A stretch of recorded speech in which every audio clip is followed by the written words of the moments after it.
Good morning, ladies and gentlemen. How are you? This is Breezo the Great, back with blog number 8. Summer Madness 3 recap. Wow. I don't even know where to start, guys. For those of you who were there, it's a very, very good chance you're just as disappointed as I am. For those of you who were not there, pull a seat up, because we're about to get into it. I wish this really was a positive blog, but unfortunately it's not. Summer Madness 3 did not finish because of a fight. Guys, I'm going to address two things in this blog.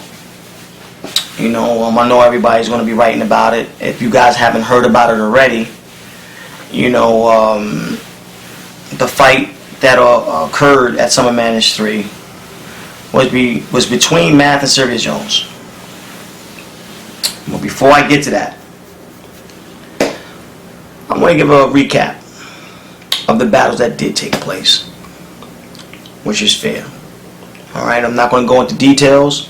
I'm going to skim through them so I can then give you guys, my opinion on what happened and exactly my feelings of the situation. First battle of the night, Summer Madness 3, Arsenal versus K-Shine.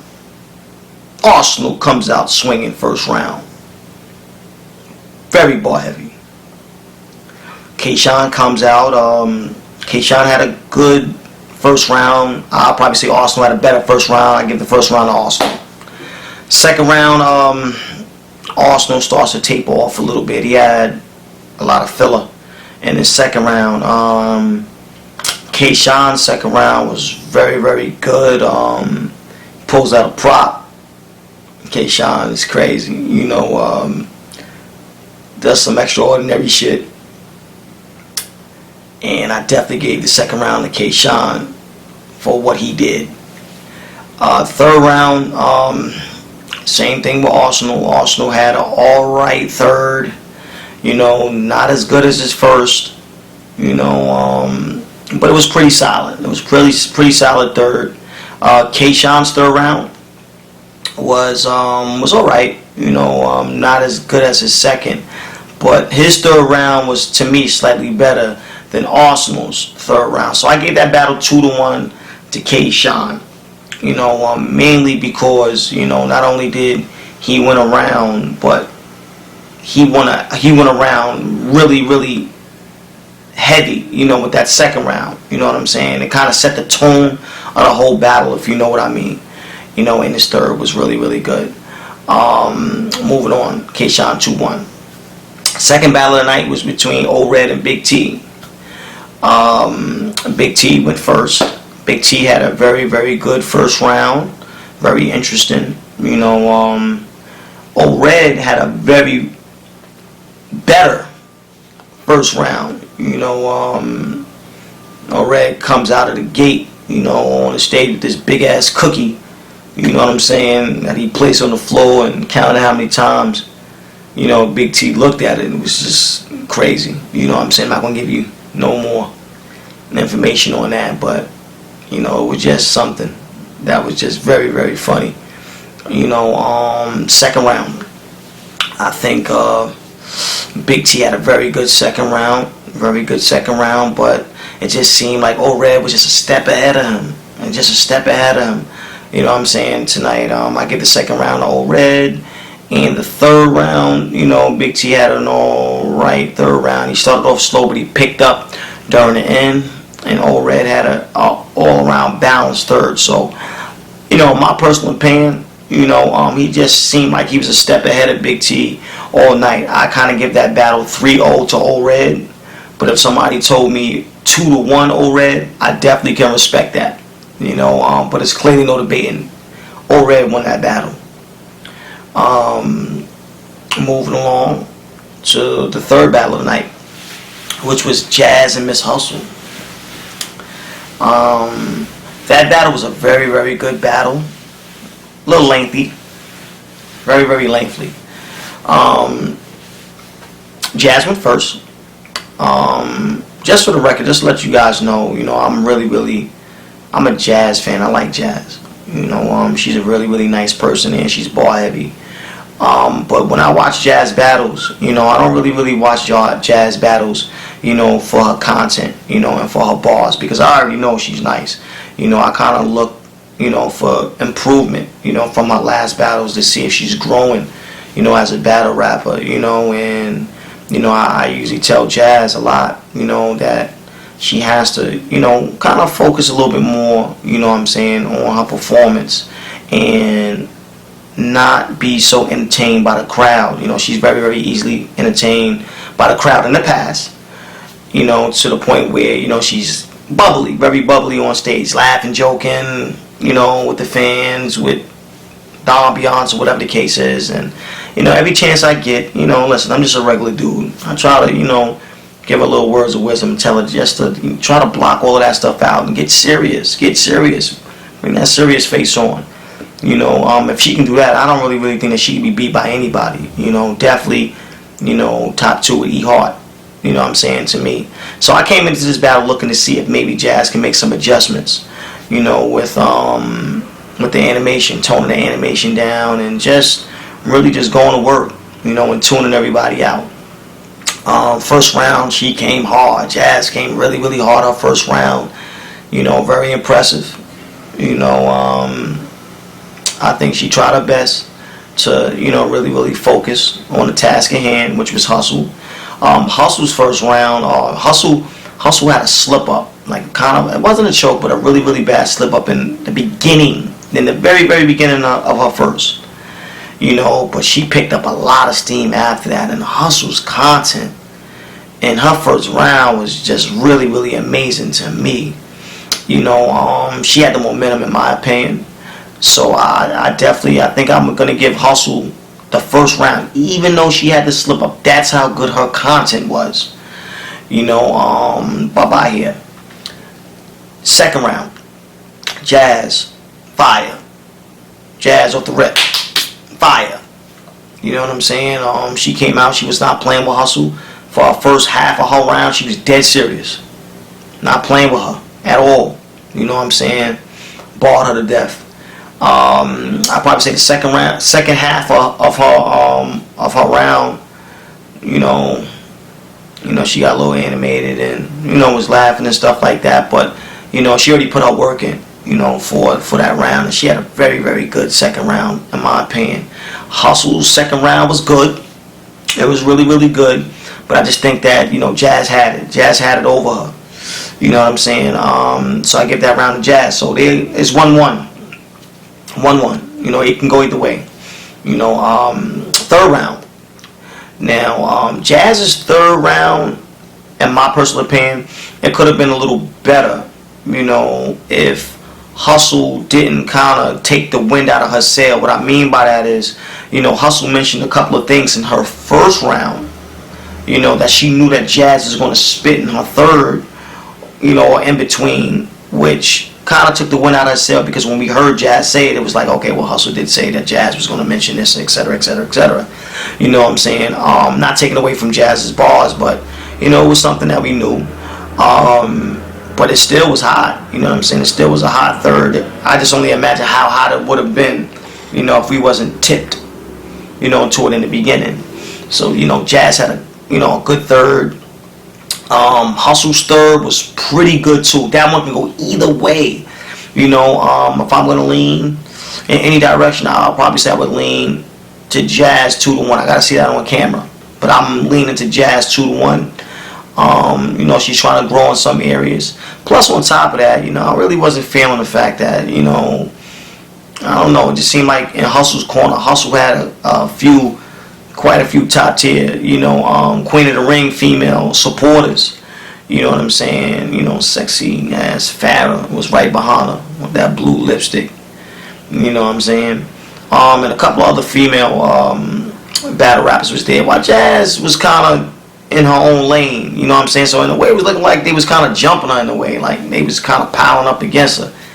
You know what I'm saying? And I don't know, it just ain't look cool. Jazz definitely held her own though. and I think that Jazz edged the 2-1, but it was a very, very good battle. Not taking nothing away from Hustle. Somebody could say Hustle won 2-1. That's how good it was. A very, very good battle.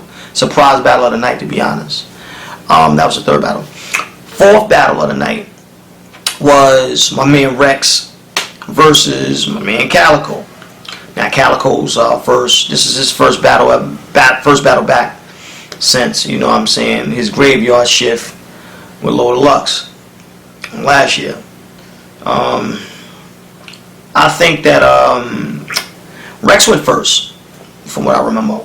Rex had a crazy first round. He slowed down his bars a lot. Rex wasn't rushing today. He was taking his time. He's very, very creative with some things. He had a very strong first round. Calico came out busting too. Like Calico's first round probably was his best round, of the battle. He came really, really hard. That round could go either way, depending on preference, what you like. Me personally, I think I'll edge it to Rex because I kind of like Rex's material a little bit more. His material was more direct at Calico, while Calico's material was more, a combination between Rex and Dot Mob. You know what I'm saying? And sometimes I feel like once you heard one Dot Mob joke, you heard them all. The Mook disses, the etc., etc. But nothing taken away from Calico. Calico had a very, very, very good first round. Second round, Rex very consistent. Rex had a really, really good second round.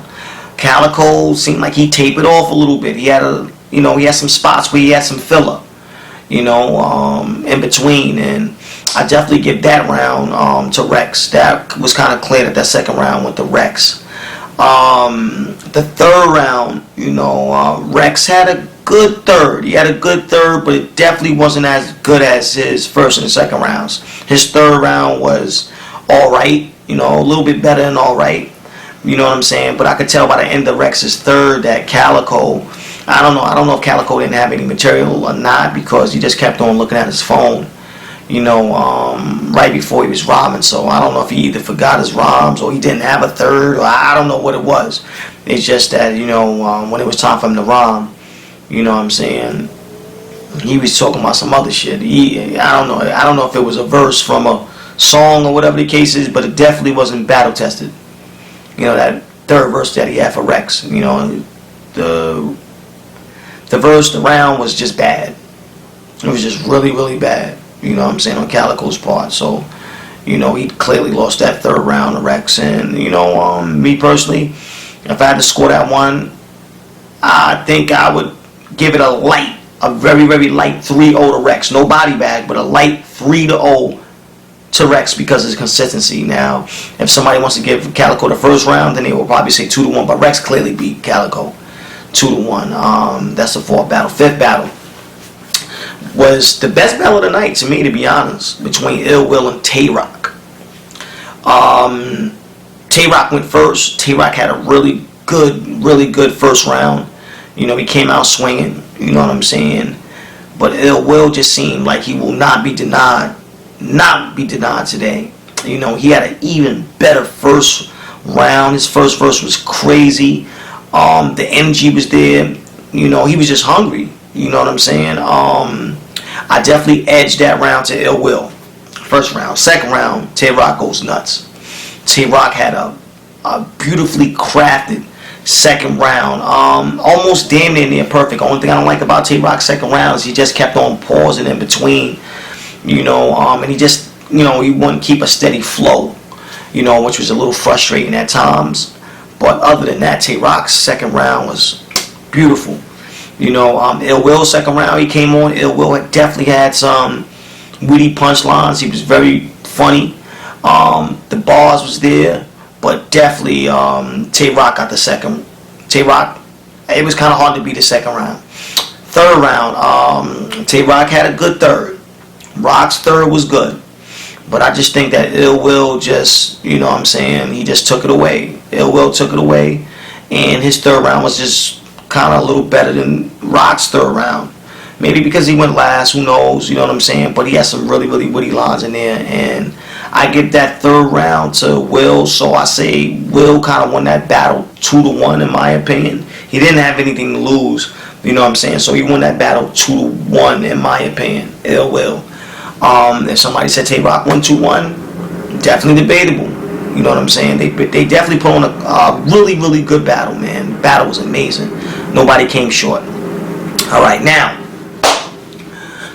to the second reason why I'm here, to talk about, you know, exactly what happened. Mav Serious Jones. You know what I'm saying?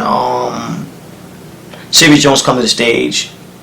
You know, he has a couple of, you know, props with him. A few ladies, you know, in full support. It looked like they had some kind of maybe, I don't know if it was body paint or whatever the case is.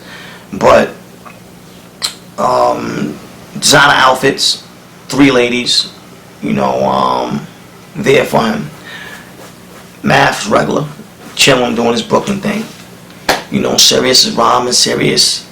His first round was pretty good.